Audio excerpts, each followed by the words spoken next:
In excessive amounts, it could result in death. A popular product sold at gas stations and smoke stores has been linked to dozens of deaths in San Diego County.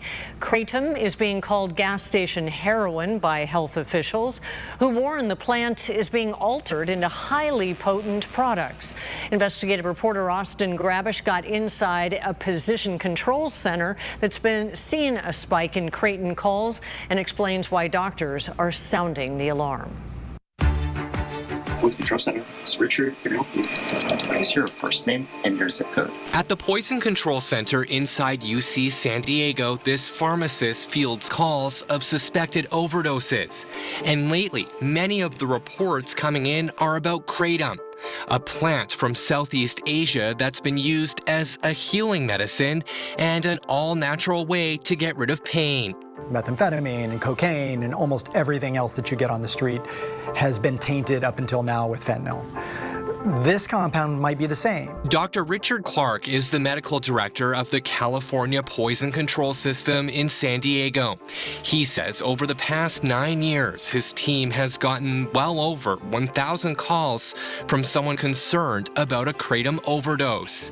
The most troubling calls are from people who've taken kratom with alcohol or an opioid like fentanyl. Those are the ones that cause the most morbidity and mortality. Some turn to kratom when they need a boost of energy or even to manage their opioid withdrawal. But across the country, kratom is being synthetically altered. Last summer, the FDA started issuing warning letters to companies selling concentrated products marketed as kratom.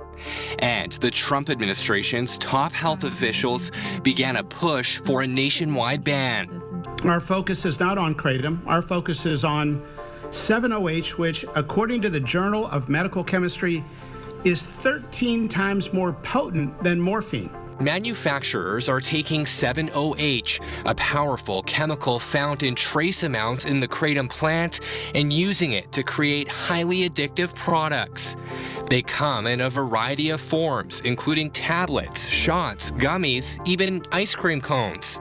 Health officials say anyone ingesting these products is gambling with their life. So far this year, at least 7 people have died after ingesting a kratom product in San Diego County.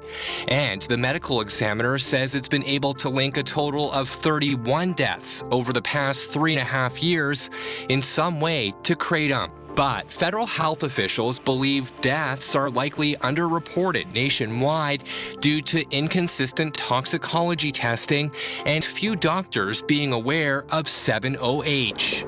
And a big part of the problem is how innocent the products look.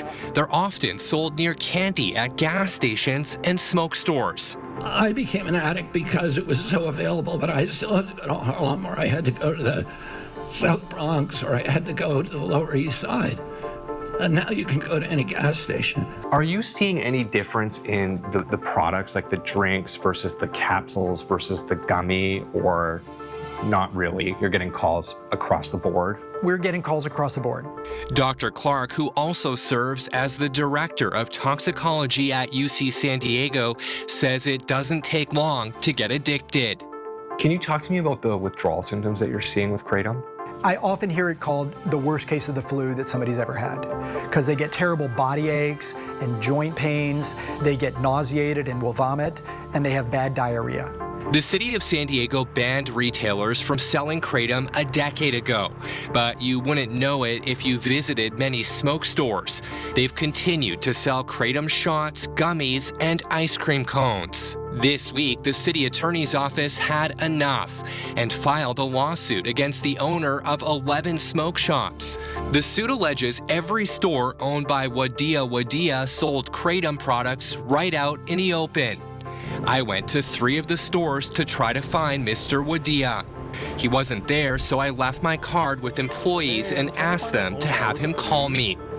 At this shop on Federal Boulevard, an employee showed me the empty case he says was filled with kratom products just last week.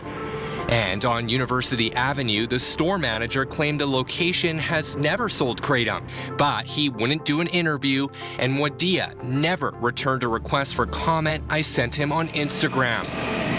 Back at UC San Diego, Dr. Clark says getting the word out about 7-OH is key. Used inappropriately with other drugs or in excessive amounts, it could result in death.